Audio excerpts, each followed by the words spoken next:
Yo, yo, yo, yo, visualize shark takes, hit the wave grinding. In the chat, gun shark odds make it rhyming. Sunday vibes, smooth bets, no confining. Hats engaged, can't stop us from shining. Bet on the spread, liking it, keep it tight. Push the odds further, jack on a hindsight. Odds fellows mind grasp in the right sight. Hats, capsule, heads, winners in plain sight. Hit the like, get in the chat, feel the flow, cash it, every dollar see the bankroll. Sunday grind and picks, now you gotta know. Extra points on the screen, sharp minds always glow. Big parlays, predictions we home. Standing tall, betting knowledge all. On a suddenly not so casual Saturday in January, it is January 11, 2025. It is Wildcard Weekend. NFL, the extra points, the shark, the gun, the odds fellow. We are here. We got two plays, a lot of conversation, guns picks. What's going on, brother? Man, it is a beautiful Saturday where we get the start of the NFL playoffs, and I'm absolutely excited for it here. And we're just coming off a nice, beautiful sweep in college football playoffs with Ohio State and the under. So we got plenty of cash to pay the bills, and we're going to just head down on the NFL Wildcard Slate. And we have the odds fellow in the building, fresh, looking like $1 million. What's going on, my friend? How you doing this beautiful Saturday morning? No ski lodge this weekend, although it might be perfect weather for it. Woke up with a little snow on the ground up here in New York. The wild stat that stood out to me while I was digging into some of these data, 272 NFL games are down. That's the regular season. What does that mean? We got 13 left. Let's make the best of it. Ooh. You are speaking dead honest truth, and we are going to take opportunities to dominate. We are not waiting around. I got the troll hat on here. Fuck the Chiefs. Buy the Pats. 4:30, Chargers, Texans, a lot of stuff going on here. Out of conference football, wild card playoffs at Energy Stadium. I gotta take in the game. What we're throwing to the gun first, under 52.5. Yeah, I think we got a little collaboration here with the odds fellow. So I'll try to keep my notes brief to not take too much of this one. But when you look at these two teams, really, you got to look at Houston. They've just absolutely struggled scoring as of late, only putting up 17.4 points per game in the last 5 games. And then you got to look at Houston, has been an under team at home this season, going 7-1 to the under in their last 8 home games. And this is the lowest total that Houston has had in their home games this season, which give you a high indicator that the books think this is going to be another low-scoring affair. Then you got to look at Houston home games as a dog. They're 2-0 to the under in those positions. And that was versus Baltimore, where the total fell to it ended at 33 on a 47-point total. And then they played Detroit, another great team, on a total that was set at 49.5. That went under because it hit exactly 49. Then you got to look at the Chargers. They've been an over team in 4 straight games, but you got to understand the position here. This is different when it comes to the playoffs, especially with Jim Harbaugh. Jim Harbaugh, kind of a postseason guy, understands the mechanisms and the strategy that to deal with these type of games. He's going to want to run the rock. He's going to want to take the ball out of the hands of C.J. Stroud and just kind of play suffocating defense there. With Houston, when they are on the field, get a lot of 3 and outs and basically just control the time of possession. And then you got to look at the Chargers here, 6-3 to the under on the road this year, and off back-to-back overs. But when you look at those overs, look at the teams that they played. They played the New England Patriots. Patriots are ranked 22nd in opposing scoring, and then they played the Raiders, a divisional rival for that matter, and they're ranked 25th. In opposing scoring, and Houston holds opponents to 14 points per game on the road this year. They love to play on the road versus home, so I think this is going to be a low-scoring affair here in NRG Stadium to open up the wild card weekend. Give me the Chargers, Houston, under the total here at 42.5 as my play. Anthony Latino, alignment, I believe. Yeah, you know I was going to go low. There was way too many overs there in the end of the season. I don't know what I was thinking. But this one, I think what stands out to a lot of what, Ryan just the gun just hit on, and we'll continue to build off that. Wildcard weekend, this is the lowest game total of the opening round. So I think that alone should tell you something, right? Where some of these totals are going. And this thing is, 2.5 to 3 points down below anything else. A couple key stats: games involving the Chargers this year average 41.4 41.4 points per game. That was 29th in the league. Games involving the Texans, 10, 6, and 1 to the under, the second best mark toward the under in the league behind the Giants. A couple things that really stood out, though, for me on the game script, especially as you get into a playoff atmosphere, and the gun just hit on this. Both of these teams want to run the ball, right? But what can screw you on an under is turnovers that could lead to quick points, quick scores, and short fields. And then what these teams are doing on first, second, and third down, and kind of how these plays, kind of play out. So, the number is one thing, but even just to back this up a little bit further, right? This was interesting to me. The Chargers have had 50.2% of their set downs reach third. That's 28th in the league. Houston has reached third down on 49.9%, which is 27th in the league. So that means these teams are having longer drives, right? Ineffective, maybe first and second downs, getting the third, longer drives, right? That's going to elongate the time, along with them wanting to run the ball a little bit. And then I think when you talk about the turnover ratio and how that could come into play, the Chargers have turned the ball over a league low 4.4% of their possessions. They've only allowed 21 points off of turnovers this season, right? Because that's another outlier kind of situation you want to try as best you can to control. And Houston was good at that too. They only turned it over on 9.3% of their drives. That was good for 11th. And they allowed 50 points off those turnovers. So I think you're going to get the perfect game script here. You're going to get that initial nerves associated with playoff football. Yes, Harbaugh's been there with different teams and different regimes, but you also know how he wants to control the ball. And Houston's offense down the stretch, right, has just not been itself, right? It hasn't been as explosive. They've actually been a team that's led by and kind of favored by that defense, which I think is very underrated. So let's go low. Vegas wildcard weekend, they set that total low. Let's go lower. Yeah, I mean, I appreciate Anthony leading me into this as we segue into official play. Chargers -2.5 midweek, -3 now official. And this is just where you want to continue to buy this team. And Guns and I were talking about this in the offseason. You got to look at Jim Harbaugh. When he came to the point with the Niners back in 2011, he immediately jolted the group with immense detail and ability to dominate. This is what you're seeing right here. And you're seeing them perform incredibly well as a favorite on the road. 3-0 ATS, absolutely elite. And this is where we love Houston. We love CJ Stroud. We love DeMeco Ryans, but not in this spot as a home dog. This is where the quality will be checked. And I think this is really a high-level spot. I've been backing every single point of the Chargers all year with the gun and the odds fellow. We want this. We will allow it to dominate. Is an opportunity to dominate. Let's absolutely jump.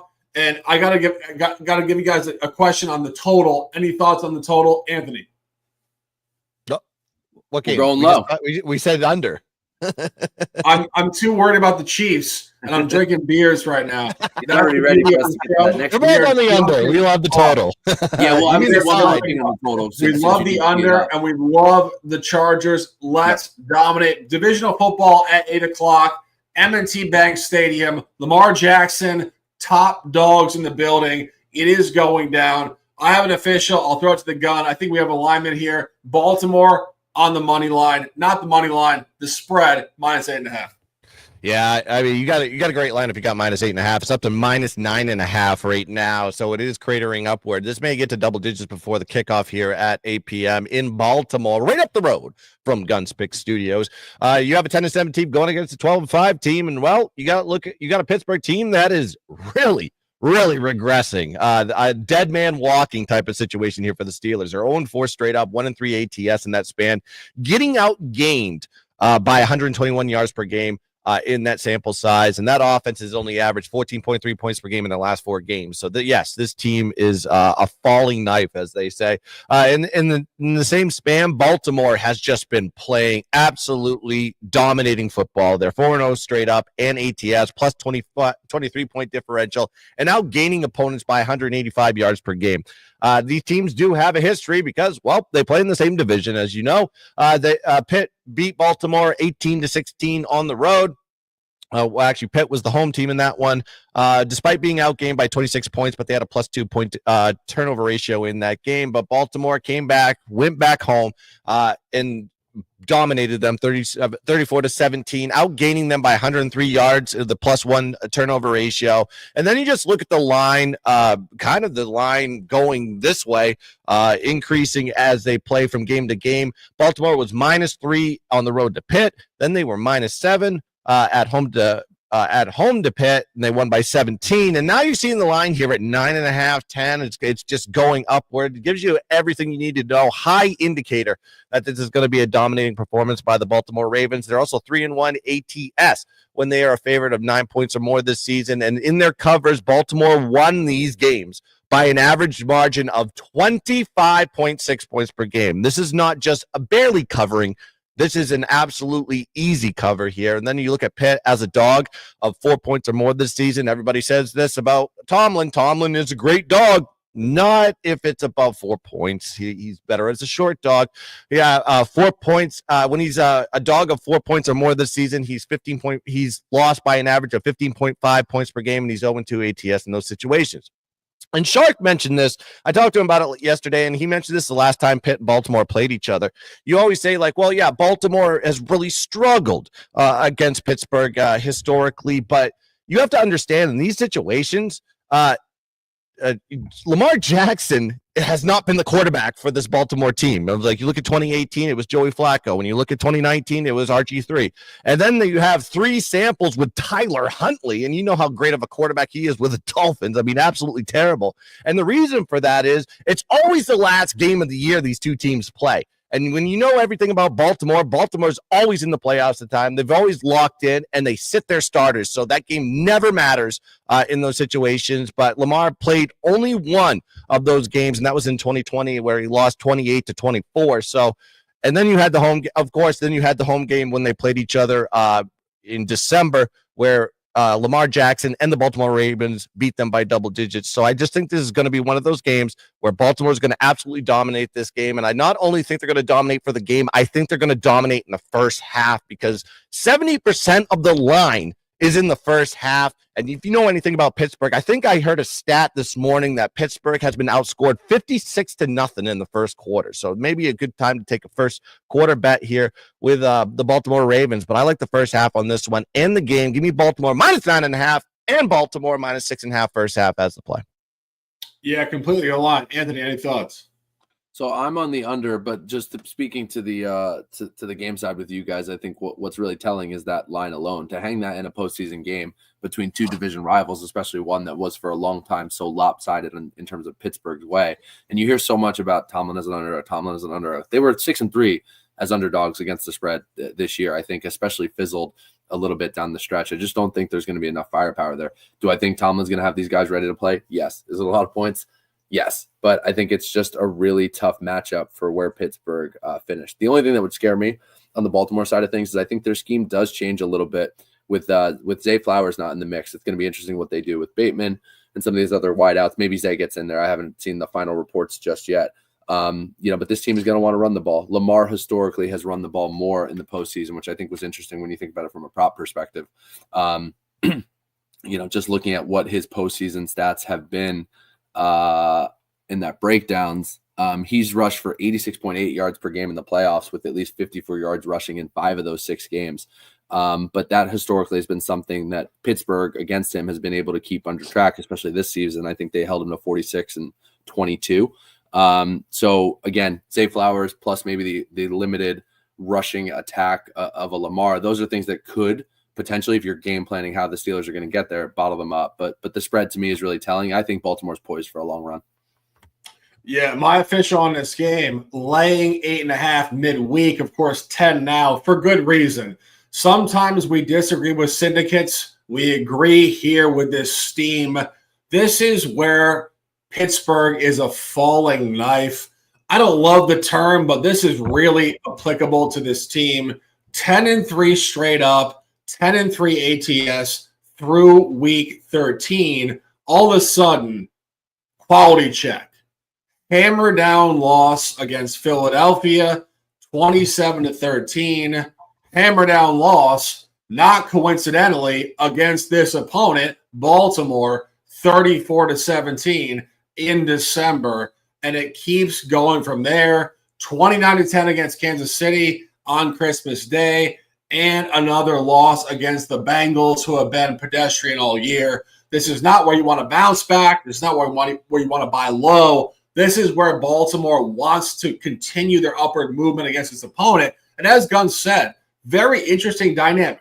When you listen to the mainstream media here, you think to yourself, Pittsburgh owns the Ravens. However, Lamar has barely played against this team in his career again in this environment, and he's barely ever played at home versus this team. The game that was played on Saturday, December 21st, was only the second time he's ever played at home versus Pittsburgh. This guy's going to turn up. It's a massive line. Don't be deceived by the opponent and the nonsense. Take it. It's an opportunity to dominate. Let's fucking go. Any thoughts on the total, guys? Yeah, so I'm going to go official on the under. For me, I mean, this could be tight, right? And full disclosure, you guys will get into it too a little bit. Is it the coin flip? Is it the gamble? I just think this is going to revert back, and I think the line's telling you a bit of that story, to revert back to the way some of these teams kind of battle and go against each other, especially in the postseason matchup. You just heard me talk about how Lamar historically has wanted to run more in the postseason. You just heard me talk about the injury to Bateman.